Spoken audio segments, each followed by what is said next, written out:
जैसा कि अभी हमने बताया आपको कि -8/5 जो है a/b के फॉर्म में है। अब ये आप क्लियर हो गए कि अब ये तो हमने इंटीजर्स में नहीं पढ़ा कि a/b का फॉर्म होगा। अब ये चूंकि इंटीजर्स नहीं है, इसका मतलब है कि जिन संख्याओं को हमने बनाया, जिन संख्याओं को पूरी संख्याओं को एक इंटीजर्स के रूप में हमने जो व्यक्त किया, अब एक नई संख्या के रूप में ये उभरा -8/5। ये कैसी संख्या है? बहुत मुश्किल है।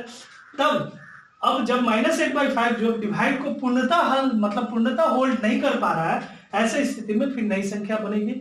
अब जो नई संख्या बनेगी वो a/b के फॉर्म में आप अच्छी तरह से जान रहे हैं कि रेशनल नंबर बनेगा, है ना। रेशनल नंबर में भी उसी प्रकार से जब नए कंडीशन का, जब नए फंडामेंटल यूज होगा तो उसमें नए तरह का ऑपरेटिंग होगा, नए तरह का कंडीशन आएंगे और फिर इस तरह से संख्या बढ़ते चला जाएगा। चलिए, तो हमने ये चीज सीखा कि अगर डिवीजन प्रोसेस में, बहुत बढ़िया समझेंगे इसको, अगर डिवीजन प्रोसेस में ये जाना हमने कि जब डिवीजन प्रोसेस का होगा तो 100% the result of division on integers may be integers और not be integers। देखिए यहाँ कंडीशन आ गया कि अगर इंटीजर्स में इंटीजर से डिवाइड करेंगे तो इंटीजर्स हो भी सकता है और नॉट भी इंटीजर्स नहीं भी हो सकता है। इंटीजर्स हो भी सकता है और नहीं भी हो सकता है। नहीं होने का सवाल ही क्यों नहीं हो रहा है? अगर नहीं हो रहा है इसका मतलब यह जो संख्या बनाया गया इंटीजर्स, इसके आगे भी संख्या बनाने की आवश्यकता पड़ेगी। इसे यही कारण था कि जो a/b का फॉर्म आया, इसके बाद अगली संख्या के बारे में सोचा गया। मैथमेटिशियन सोचा इस बात को कि हम अगला जो संख्या बनाए वो a/b का फॉर्म रेशनल नंबर के रूप में बनाया और उसके फिर ऊपर फंडामेंटल यूज किया गया। चलिए, डिवीजन तक हो गया। आगे कुछ और प्रॉपर्टीज के बारे में पढ़ते हैं, कुछ लॉ के बारे में पढ़ेंगे। क्लियर? तो चलिए हम लोग पढ़ते हैं। अब यहां तक हमने पढ़ा क्लोजर प्रॉपर्टीज में, अब कुछ लॉ के बारे में पढ़े। तो चलिए, क्लोजर प्रॉपर्टी के बाद हम कुछ लॉ के बारे में पढ़ते हैं। उसके जो प्रॉपर्टी के अंदर जो लॉ होगा, कानून होगा, उसके बारे में पढ़ते हैं। तो चलिए आज आपको पढ़ाते हैं कम्यूटेटिव लॉ, इंटीजर्स के ऊपर कम्यूटेटिव लॉ। ये किस प्रकार का कानून था भाई? जब फंडामेंटल यूज संख्या बनाया गया, फंडामेंटल यूज बताया गया, तो इसमें जो कम्यूटेटिव लॉ था उस लॉ को भी इसमें पढ़ाया गया, बताया गया। कम्यूटेटिव लॉ में क्या बताया गया, ध्यान देंगे। कम्यूटेटिव लॉ में जब किसी भी दो इंटीजर्स को, फर्स्ट हमने जो फंडामेंटल यूज है वो एडिशन है, दूसरा है सब्ट्रैक्शन है, तीसरा है मल्टीप्लिकेशन है और चौथा है आपका डिवीजन है। क्लियर? तो चलिए सबसे पहले एडिशन पे आते हैं। इस लॉ में एडिशन के ऊपर क्या बताता है, ध्यान देंगे। मान लीजिए अगर कोई दो integers, it may be A और B, they are the two integers A और बी, ए और बी को जोड़ते हैं, किसी भी दो इंटीजर्स को हम ऐड करते हैं, फिजिकल ए और बी को क्या करते हैं, जोड़ते हैं। कोई भी ए और बी क्या है, both are be the integers. ठीक है, हम लिखेंगे A and B are the integers, A and B are the integers. A और बी किसी प्रकार का भी, एनी इंटीजर्स, कोई भी प्रकार का इंटीजर्स हो सकता है, कोई भी संख्यात्मक हो सकता है। तो ए और बी को अगर हम जोड़ते हैं, क्लियर, जोड़ने के बाद जो रिजल्ट आएगा, अगर इसको हम interchanging the place of number किया जाए, इंटरचेंजिंग प्लेस का मतलब होता है उसके स्थान में परिवर्तन करना। स्थान जैसे देखिए दो तरह का होता है। एक होता है जैसे मान लीजिए कि यहां 53 है, इसको कहेंगे कि interchanging the place of digits. 53 के डिजिट्स का आप इंटरचेंजिंग करें, तो इंटरचेंजिंग किस में करेंगे, इसके प्लेस में करेंगे। प्लेस में जैसे 3 का प्लेस ऑन क्या है, 1 है, 5 का प्लेस ऑन क्या है, 10 है। तो 3 को आप कहां ले जाइए, 10 पे, आप 5 को कहां ले जाइए, 1 पे, तो इसका प्लेस वैल्यू क्या होगा, 35 हो गया। दैट कैन बी चेंज, यह चेंज हो गया। तो उसी प्रकार से जब फंडामेंटल यूज करते हैं तो कभी हम इंटरचेंजिंग अगर करें, मान लीजिए कि फंडामेंटल यूज करते समय हम स्थानों में परिवर्तन करके उसको जोड़े, उसके डिजिटों का या संख्यात्मक जो वैल्यू है उसको इधर उधर रख के जोड़े, तो उसमें क्या प्रभाव पड़ता है। अगर मान लीजिए ए और बी एनी टू इंटीजर्स, कोई किसी भी दो प्रकार का इंटीजर्स है और इसको हम क्या कर रहे हैं, फंडामेंटल यूज कर रहे हैं ओवर एडिशन के रूप में, जोड़ के रूप में, तो जब हम इसको इंटरचेंजिंग करेंगे यानी कि b प्लस ए करेंगे, इसका कंडीशन जैसे मान लीजिए कि हम लिखते हैं 5 प्लस 3 गिव रिजल्ट, क्या होगा जी 5 प्लस 3 इट गिव रिजल्ट 8। अगर हम 3 प्लस 5 जोड़ते हैं तो इसका रिजल्ट क्या होगा भैया, वो भी क्या देगा 8 देगा। इसका मतलब है कि place is to be change, interchanging the place of number. हमने स्थान में परिवर्तन किया है, संख्याओं के स्थान में क्या किया है, परिवर्तन किया है। जैसे 5 पहले आपका था, 3 बाद में था, आपने 3 को पहले लिख लिया, 5 को बाद में लिख लिया। ये interchanging the place of, interchanging the position of number है। यह संख्याओं के पोजीशन का आपका interchanging the position of number है। ऐसे interchanging the position of number को जैसे हम चेंज करते हैं तो 100% यह क्लियर होता है कि it's result not be change, इसका रिजल्ट पे कोई प्रभाव नहीं पड़ता है। इसका मतलब है कि a प्लस बी लिखे या b प्लस ए लिखे, ऐसे कम्यूटेटिव लॉ में ओवर एडिशन के प्रोसेस में ये बताता है कि आप interchanging the place of number करते हैं ओवर एडिशन के प्रोसेस में, तो आपका रिजल्ट नॉट बी चेंज, यह रिजल्ट में कोई चेंजिंग नहीं लाता है। आप लिख सकते हैं 5 प्लस 3 कहे जोड़ने के लिए या 3 में 5 जोड़ने के लिए कहे, कोई अंतर नहीं होगा, आप जिसको रखे जैसे जोड़ लें।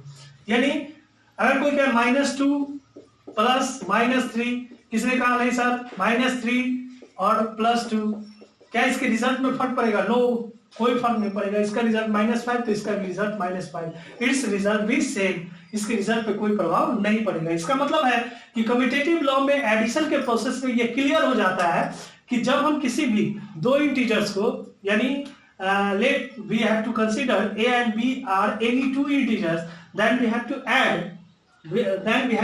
add, जब इसको हम जोड़ते हैं, if it's changing the place order of the number after addition the result will be same, इसका रिजल्ट क्या होता है, सेम होता है, कोई अंतर नहीं होता है।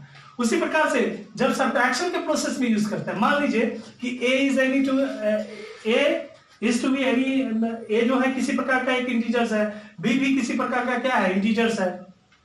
तो a अगर इंटीजर्स और b भी कोई इंटीजर्स है, अब इसमें हम सब्ट्रैक्शन मेथड करते हैं, यानी सब्ट्रैक्शन का प्रोसेस यूज करते हैं। तो a में से b को घटाएंगे, और क्या अगर हम इसको interchanging the place of number करते हैं, यानी b में से a को घटाते हैं, तो कोई फर्क पड़ता है या नहीं पड़ता है। जैसे मान लीजिए ये 5 है, एक 3 है, तो 5 में से 3 घटाए या 3 में से 5 घटाए, 5 में से 3 घटाए इसका रिजल्ट 2, 3 में से 5 रिजल्ट घटाए इसका 2, -2। क्या ये दोनों रिजल्ट सेम है? नहीं, यहाँ रिजल्ट दोनों सेम नहीं है।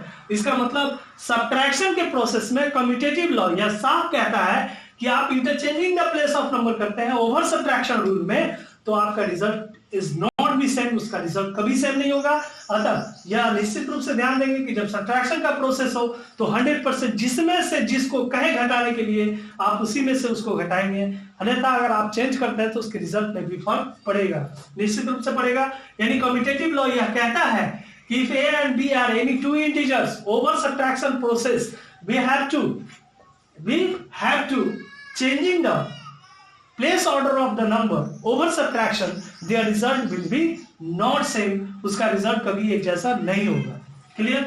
अब थर्ड प्रोसेस पे आता है, यानी थर्ड जो फंडामेंटल यूज है वो है आपका, यहाँ हो गया a minus b is not equal to b minus a, ये आपका सब्ट्रैक्शन हो गया।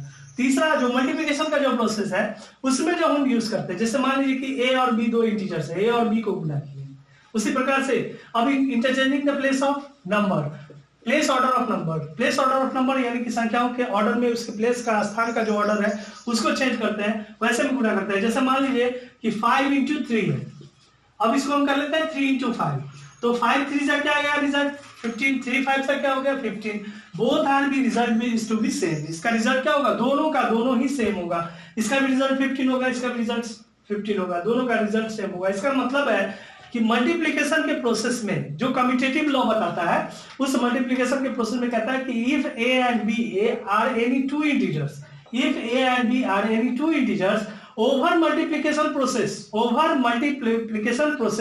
if changing the place order of number, अगर संख्याओं के स्थान में परिवर्तन करके मल्टीप्लिकेशन के प्रोसेस में यूज करते हैं, देयर रिजल्ट आल्सो भी सेम, उसका रिजल्ट क्या होता है, सेम होता है, उसके रिजल्ट में कोई फर्क नहीं पड़ता। यानी a into b is equal to क्या लिख सकते हैं हम, b into a, the result will be same, इसका रिजल्ट क्या होगा, सेम होगा। क्लियर? अब चलते हैं डिवीजन के प्रोसेस में। उसी प्रकार से जब फोर्थ लॉ में यूज करते हैं डिवीजन के प्रोसेस में, a divide b, is equal to B divide A. क्या ये कंडीशन हो सकता है? पहले इज इक्वल टू नहीं लिखते हैं, ए डिवाइड बी और बी डिवाइड ए। मान लीजिए कि 6 में 3 से डिवाइड करें और 3 में 6 से डिवाइड करें, क्या दोनों का रिजल्ट सेम होगा? कभी नहीं होगा। आप देखेंगे 3 2 जा 6 2 आया, 3/6 यानी 1/2 आया। देखिए यहाँ 2 रिजल्ट आया, यहाँ हाफ आया, आधा आया। मतलब आप ये सीधा कंडीशन ले सकते हैं कि रिजल्ट नॉट बी सेम। आप मतलब अगर हम कम्यूटेटिव लॉ में बात करें, if any two integers A and b के लिए, किसी भी 2 इंटीजर्स के लिए ओवर डिवीजन प्रोसेस में आप कभी भी interchanging the place order of number नहीं कर सकते हैं। अगर changing the place of order of the number है ना, that it's result will be not same, इसका रिजल्ट कभी एक जैसा नहीं होगा। अतः जिसके साथ जैसे डिवाइड करने के लिए कहा है वैसे ही करेंगे। आप इंटरचेंजिंग करेंगे तो आपका रिजल्ट क्या होगा? गलत होगा। इसका मतलब दे आर नॉट सेम, ये इक्वल नहीं है। आपके पास आपने चारों फंडामेंटल यूज को हमने बताया कम्यूटेटिव लॉ के अंदर। कम्यूटेटिव लॉ में एक बार फिर से बताते हैं, ओवर एडिशन के प्रोसेस में if you changing the interchanging the place order of number, it's result will be same. Over subtraction rule में जैसा कि सब्ट्रैक्शन के प्रोसेस में अगर हम interchanging the place order of number करते हैं तो there result will be not same, उसका रिजल्ट सेम नहीं होगा। ओवर मल्टीप्लिकेशन के रूल में अगर बात करें तो द प्रोडक्ट ऑफ 2 इंटीजर्स का जो रिजल्ट होगा over if the changing the place order of the number after multiplication there result will be same, इसमें किसी प्रकार का कोई परिवर्तन नहीं होगा, रिजल्ट सेम होगा। यानी कि एडिशन और मल्टीप्लिकेशन के प्रोसेस में आपका जो रिजल्ट होगा after changing the place order of number वो सेम होगा, but after changing the place order of number over subtraction over division there result will be different, इसका रिजल्ट डिफरेंट होगा। अतः जिन प्रोसेस में जिस तरह से दिया हो उसी प्रोसेस में उसका प्रयोग करेंगे। Class is over. अब नेक्स्ट क्लास में आपको अगला लॉ के बारे में पढ़ाएंगे, कुछ इसमें एग्जिस्टेंस पढ़ाएंगे, अगला टर्म के बारे में बताएंगे। ठीक है।